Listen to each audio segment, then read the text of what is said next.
La generación de oro 40-60. Nos estamos yendo. Y ahora, ¿quién nos va a sustituir? Nosotros que tenemos más de 50 o 75 años, somos una generación única.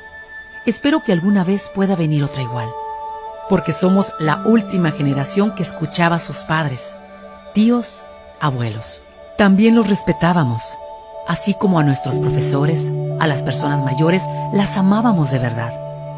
Teníamos nuestros gustos y no era una falta de respeto. La música que oíamos no agredía. Y sí, esa era música.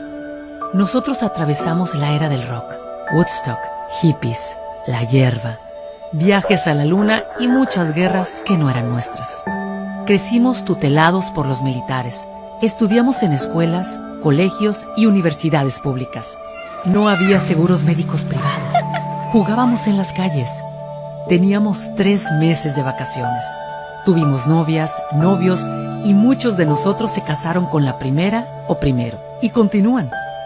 Somos una edición limitada. Nos estamos yendo. Todos los días somos menos. Aprovecha en cuanto puedas. Aprende con nosotros. Y ten en mente que tuvimos mucho trabajo para construir un mundo, con sus luces y sus sombras, pero que está siendo destruido por falta de lo que en el pasado teníamos en abundancia: amor y respeto al prójimo. Muchos no estudiamos más que primaria o secundaria, otros hasta prepa, y somos gente educada, honrada y trabajadora de buenos principios. No somos hijos de papi con más de 25 años y con carreras profesionales de escuelas privadas y que aún dependen de sus padres.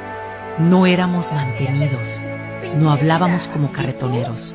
Hoy, los niños bien hablan como la clase más baja de la sociedad, y esa clase tiene más respeto y se abstiene de malas palabras.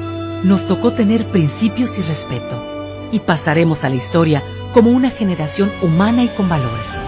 Las nuevas generaciones son frías, violentas, y no se respetan entre sí.